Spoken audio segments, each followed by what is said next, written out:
Entendes o que estás lendo? O podcast que te leva através das páginas da Bíblia. Livro por livro. Capítulo por capítulo. Uma exposição bíblica emocionante. Aperte os cintos e embarque comigo nesta viagem.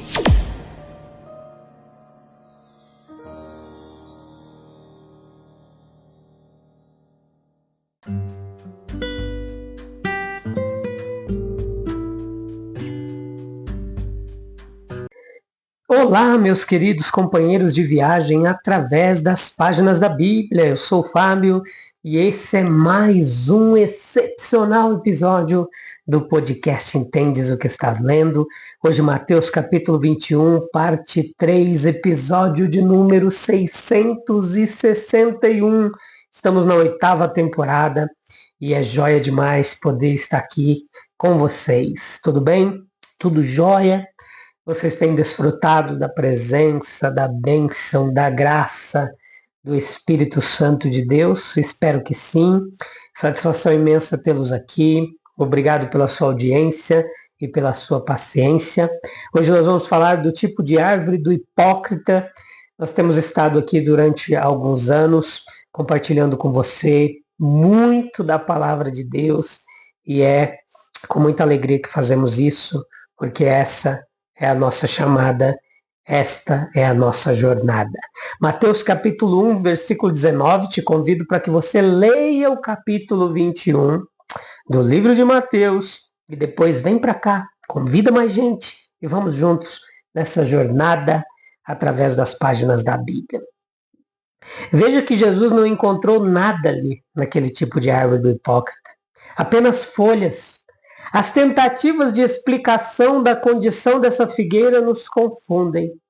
Alguns dizem que Nosso Senhor esperava encontrar alguns figos perdidos na árvore, deixados pela última colheita. Outros dizem que ao ver folhas ele naturalmente esperava frutos.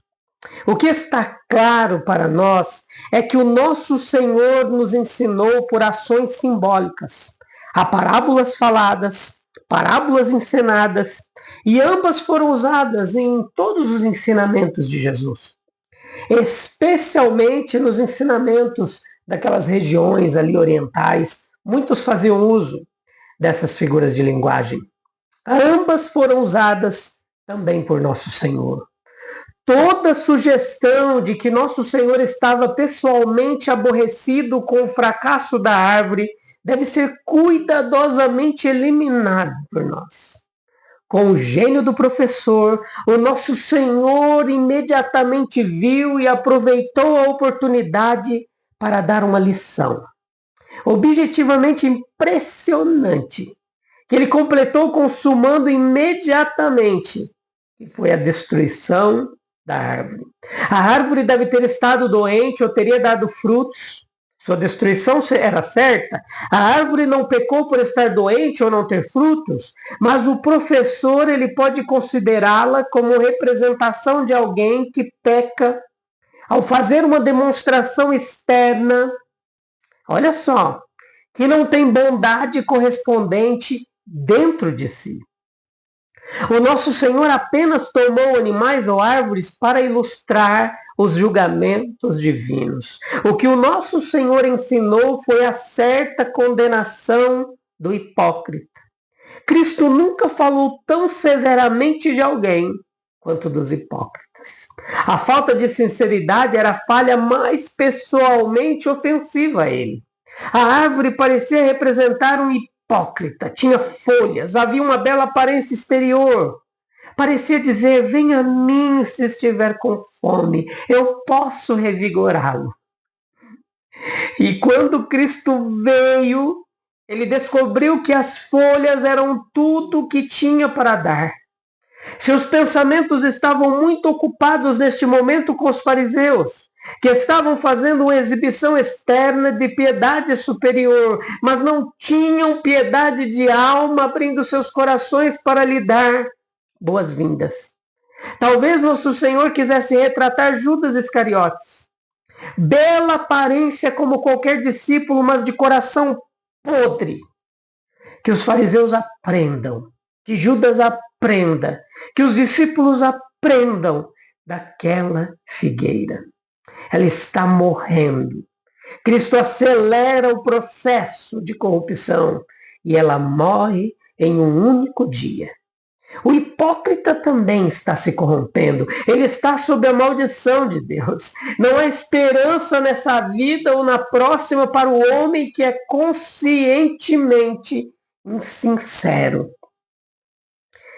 Mateus 21, 22, somos levados à compreensão das possibilidades ilimitadas da oração. Lido de forma literal, esse versículo é muito difícil de compreender. Nós não podemos ver como ele é verificado na experiência. Nós deveríamos ficar horrorizados com seu cumprimento exato e verbal, porque isso seria entregar o controle do universo ao mortal que ora. O cocheiro não colocaria as rédeas do cavalo nas mãos de seu filho pequeno, por mais que a criança implorasse por elas. Ainda assim, o desastre que se seguiria a tal ação não seria nada em comparação com as calamidades indizíveis que visitariam o universo se nós, em nossa cegueira, nossa ignorância, nossa loucura, pudéssemos ter feito por nós o que escolhemos desejar. Isso apenas por pedir. Nós podemos, de fato, ser gratos por nenhum poder tão terrível ter sido confiado a nós. Mas então, como devemos interpretar as palavras muito claras e enfáticas de nosso Senhor?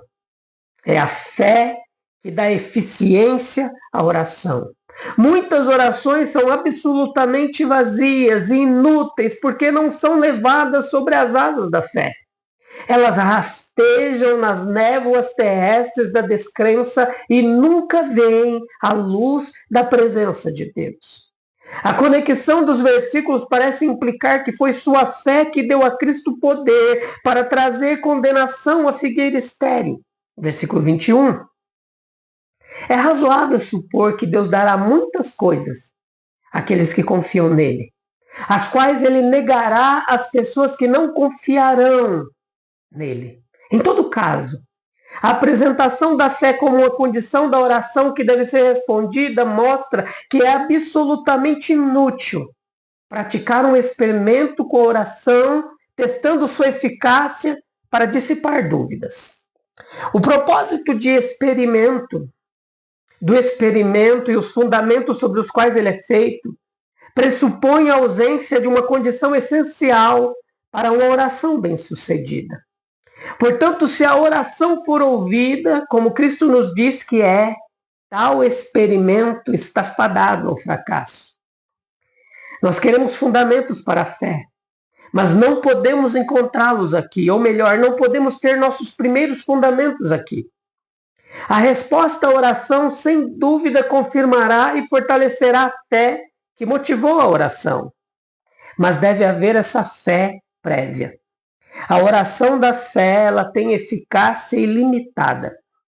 Nós recebemos respostas superficiais à oração porque temos pouca fé. No entanto, nós não podemos esperar ter exatamente o que escolhemos pedir, mesmo que peçamos com fé. Mas observe uma coisa, a oração da fé certamente será respondida, embora não necessariamente da maneira que esperamos. Jesus prometeu àqueles que perderam terras e amigos por causa do Evangelho, mais terras e amigos. Mateus 19, 29. E seus discípulos não receberam o cumprimento literal dessa promessa, mas eles tiveram um bom equivalente. A oração da fé ela é respondida da maneira ampla e sábia de Deus, respondida completamente, mas pelo dom do que ele vê melhor, e nem sempre do que nós nomeamos. Crer é a condição da oração aceitável. A lição imediata que Cristo tirou do incidente não foi tirada da árvore. Essa lição ele deixou que os discípulos pensassem por si mesmos, mas da surpresa deles com o resultado que se seguiu às suas palavras. O nosso Senhor parece ter sempre falado da oração de uma forma ampla, geral, abrangente. Ainda assim, podemos sempre discernir alguma sugestão das qualificações e limitações que devem sempre condicionar a resposta à oração humana. Foi mais o poder e a maravilha do ato de seu Senhor do que o significado mais profundo dele que moveu os discípulos. Ainda assim, Jesus segue a direção que seus pensamentos tomam e ensina que a oração e a fé removerão montanhas de dificuldade. Crer como condição de Deus. As condições de Deus nunca devem ser consideradas arbitrárias. Não. Elas são sempre necessidades, sempre docemente razoáveis. O termo crer representa aquele estado de espírito e sentimento em um homem que sozinho o capacita a receber e aproveitar ao máximo a resposta de Deus à sua oração. Deus pode dar, mas seu presente não poderia ser uma bênção real se não houvesse aptidão para receber. É o estado de espírito correto para receber, que é expresso em crer. Isso inclui humildade, dependência, confiança e esperança. É oposto ao espírito crítico que questiona e ao espírito duvidoso que teme. Até nós, na vida comum, fazemos da crença uma condição. Nós alegremente fazemos coisas pelos outros quando eles confiam em nós completamente. A autoconfiança ou a forma de crer que se torna uma dificuldade do homem. A autoconfiança excessiva, ela é a essência do pecado no homem, visto que ele realmente é uma criatura dependente de Deus. O homem não se importa em confiar em ninguém, ele confia em si mesmo. Outras pessoas podem se apoiar nele, ele não se apoia em ninguém. E enquanto um homem tiver esse espírito, toda oração deve para ele ser uma formalidade, uma farsa.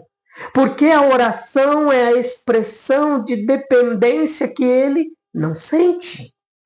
Manter o espírito de plena confiança é a dificuldade suprema do homem cristão durante toda a sua caminhada cristã. Ele tem que estar sempre atento para não perder o direito de responder porque está falhando em acreditar, em confiar. Crer é como um triunfo cristão. O homem que abandonou completamente a autoconfiança e se entregou totalmente nas mãos de Cristo para a salvação, ele ganhou esse poder de confiar. E aí ele só precisa mantê-lo. Mateus 21, 24, Jesus respondeu: olha, eu também vou fazer uma pergunta a vocês. Se me derem a resposta certa, eu direi com que autoridade faço essas coisas.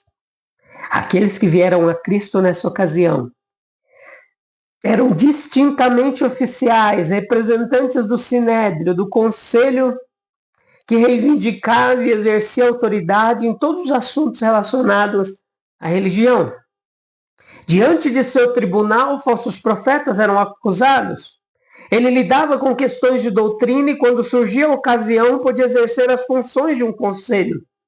No Novo Testamento, nós vemos Cristo diante do Sinédrio como um blasfemador. Mateus 26, 65. Os apóstolos Pedro e João como falsos profetas e sedutores do povo. O diácono Estevão como tendo blasfemado contra Deus. E o apóstolo Paulo como subvertendo a lei. Esta era, sem dúvida, uma delegação muito importante, muito imponente naquela sociedade. Esquemas para enredar Cristo em sua conversa falharam miseravelmente. E agora os oficiais resolveram agir de forma direta, imponente. Eles exigiriam saber a autoridade com a qual Jesus agia. Os 3 elementos do Sinédrio, sumos sacerdotes, anciãos e escribas, estavam todos representados. E parece que vemos a arrogância confiante de sua abordagem. Cristo afirma uma autoridade superior. Ele sabia o que havia no homem. Ele não estava nem um pouco alarmado, ele conhecia bem a astúcia deles. O profeta nunca foi submisso aos oficiais do templo. Sua autoridade era sua comissão direta de Deus. Eles ficaram satisfeitos em decidir que ninguém poderia ter permissão para ensinar sem ter passado por uma escola rabínica. Jesus sabia que todo homem tem o direito de ensinar, que é ele próprio ensinado por Deus. Além disso, ele era mais do que um profeta.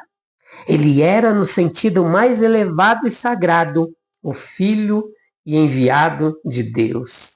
Eles não tinham o direito de questioná-lo, ele não reconheceria tal direito e não daria nenhuma resposta aos seus questionamentos. Ele exerceria sua autoridade, os questionaria, e nunca a delegação oficial foi mais humilhada do que quando esses homens se viram questionados e irremediavelmente enredados pela pergunta que lhes foi feita. Ele fala em nome de Deus e como Deus, e nosso dever é a obediência inquestionável. Eles sentiram sua autoridade e nem por um momento tentaram contestá-la. Eles não pensaram em dizer, viemos questioná-lo, e não podemos permitir que você nos questione. Eles foram dominados por sua calma, por sua superioridade manifesta, pela habilidade de sua pergunta, que os colocou na posição mais embaraçosa e humilhante. Então, eles se retiraram derrotados e irritados. Pense comigo, meu querido, como nós podemos afirmar ter fé em Deus se nossa vida exibe apenas aparência sem fruto verdadeiro, como aquela figueira? Nós estamos dispostos a permitir que Deus exponha as áreas estéreis de nossa vida para que Ele possa nos transformar? As perguntas que eu deixo para você refletir. A gente vai orar e após essa oração estarei automaticamente encerrando mais um episódio, tá bom? Deus abençoe sua vida grandemente. Vamos orar? Feche seus olhos, eleve os pensamentos aos céus, deixa toda preocupação de lado, acalma o coraçãozinho na presença de Deus, se deleite na sua presença. Ó Senhor, que minha vida seja cheia de frutos verdadeiros e não apenas de aparências. Exponha as áreas em que sou estéril e me ajuda a crescer em sinceridade e fé genuína.